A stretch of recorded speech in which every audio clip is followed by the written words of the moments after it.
Honestly, probably not.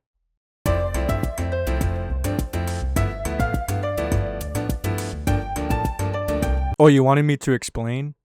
I guess I Let me can break break it it down down for for you. you, Mark. Here's why Invincible Versus is kind of not worth your money, but also kind of worth your money at the same time. Let's start with something positive. The models.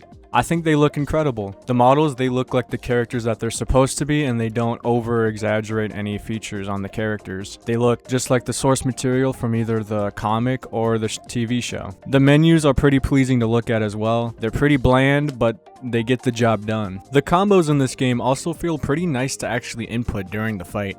It doesn't really get too overwhelming or too complicated. They made this game very simple and very easy for newer fighting game players or just casual players in general. I was able to pick up a combo in roughly like 10 minutes of just doing the light, medium, heavy button, which chains into each other with every character in this game. So you can just do light, medium, heavy into a special move and it will always confirm. You could also just do light a bunch of times.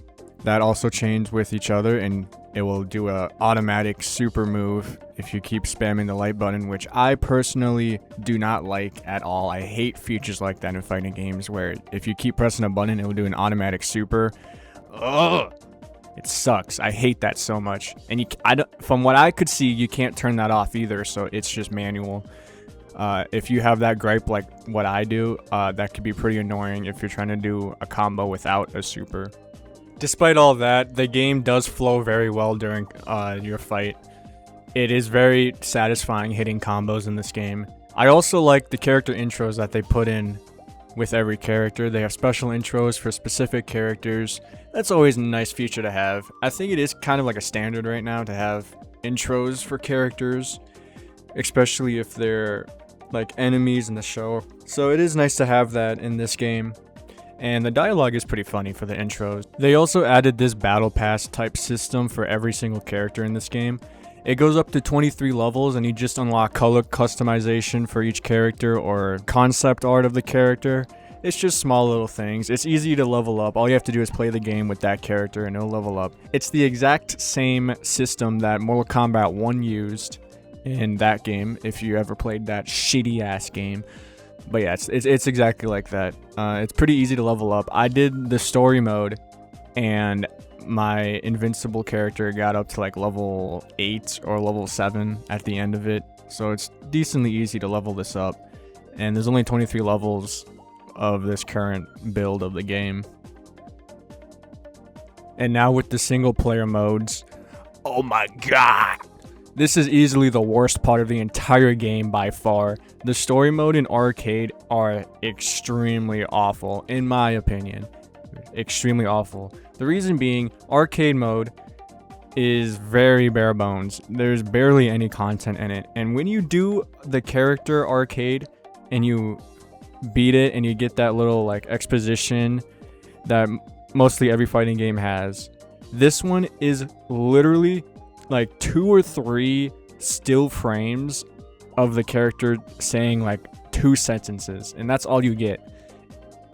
It's literally like 15 seconds of a reward, and it's so not worth it. It's so just boring to do. So avoid arcade at all costs. I did not have any fun with it. But for the story, it's actually not as bad as arcade. I still find it pretty bad though. The cool thing about story mode is that it's a completely original story. It doesn't follow like the events of the comic or the TV show. This is all completely original, which is quite cool. And for that reason, I'm not going to spoil any of it for you guys. If you have any interest in playing the story mode, you will not get any spoilers from this video. So you have my word there. But there's quite a few gripes I have with the story mode. The way it's animated just like what Into the Spider-Verse is, where it's very low frame rate, but it still looks pleasing to the eye. But at the same time, you can also notice that when some characters are just talking or interacting with each other, the only thing that moves is their mouth, and it's kind of off-putting. But that's just like a small gripe. Like, you don't really see them talk a whole lot. Another gripe that I have is once they're done talking, there is no smooth transition at all to when you go fight them. You kind of they just kind of put you in a typical match. Like, there's no cool transition during the characters.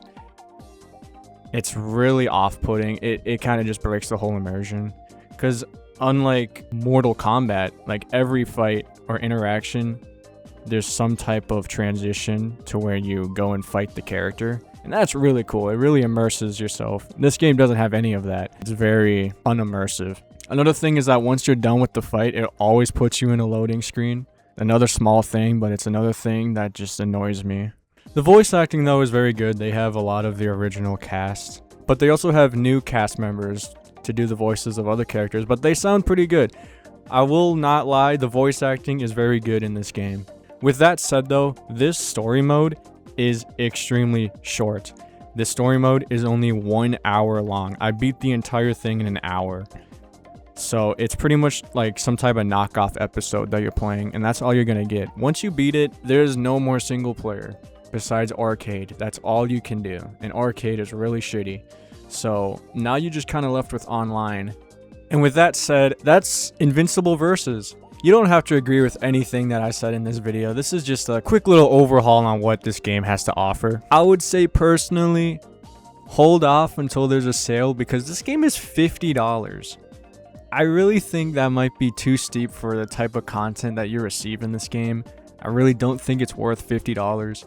I would say if it goes on sale, you know, half off, definitely pick up this game then. For now, for the $50 price tag that it has, I really don't think you should pick it up. Even if you are an Invincible fan, it's an okay game. Anyways, I hope you guys enjoyed this video or found it helpful.